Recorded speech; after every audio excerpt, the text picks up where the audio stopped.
Brian Palaviron Far here with Kilian Jornet before the 2014 Hardrock 100. Kilian, how excited are you to run Hardrock? Yeah, really excited. It was the third time I was in the lottery, so really happy for being here. It's a historical race. It's really, I think, an amazing ambience and a beautiful mountain, so really excited to run here. Yeah, you were here this past winter doing some skimo. Yeah, we was in December in Telluride, in Ophir, and it's an amazing area for skiing. It was super good powder, so I started to recognize a bit the track, but with the skis. Yeah? Now you're here in the summer. How different is it here? Yeah, it really, like in winter it was really cold, and now it's super warm, so it's kind of different. It's beautiful mountains anyway. In winter it was just super good snow. In summer it's nice trails, you can run everywhere, so it's really fun for running. Yeah, it's a little deceiving that the actual air temperature is not that hot, but the sun. Yeah, the temperature when it's cloudy it's not hot, but the sun, it's in altitude it's always heating, so yeah, I think during the race it will be hot, and then probably in the afternoon some storms, some raining. It'll be dynamic. Yeah, sure, that it will be very different landscapes, yeah. The mountains are always changing, and you've actually gotten out on the course some. Where have you been on the course? Yeah, it has been in the last 100 kilometers, so from the mile 16 to the finish. So it's not super technical, but it's always in single tracks, and it's really beautiful. It's pretty hard, I think, the finish.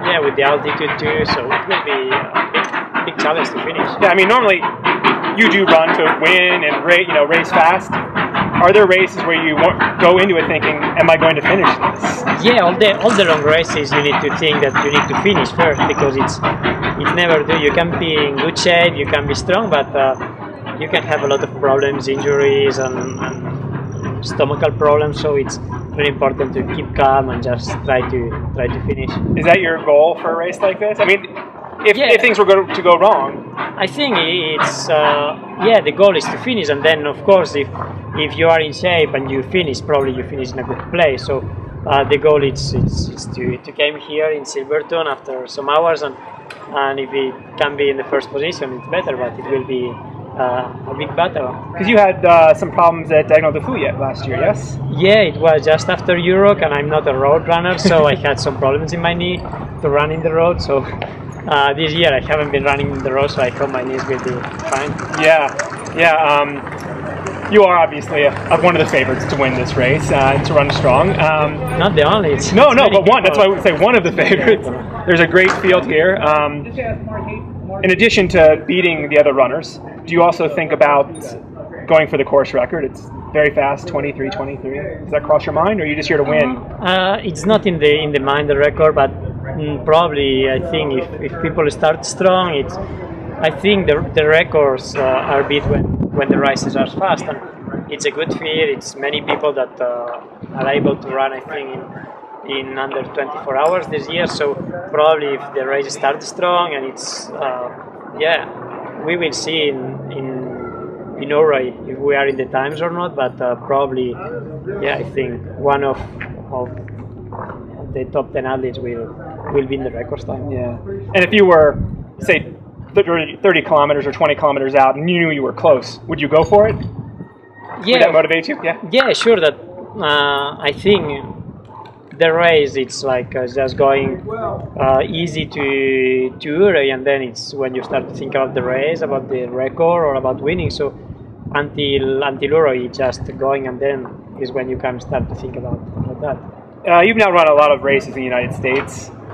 How different does this seem than the rest of the races you've run here? I think it's really technical and really nice trials, and really I think you have like 20 meters of asphalt in all the race, so it's really not flat race, and it's really exciting to be here. And I think it's about the permissions in the national park that here maybe are a bit more open, and you can run in more places. That it means that it's a more mountaineering race. Mm-hmm.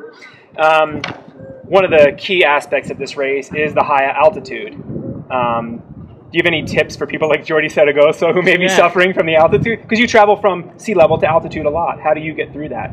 Yeah, I think the altitude you are more used when like the body record when you are in altitude. For example, if you are in Himalayas in autumn and then you come back in the spring, the body will acclimatize faster because it has the memories of the altitude. So more you are in altitude often, more the body adapts faster. But then anytime it's different too.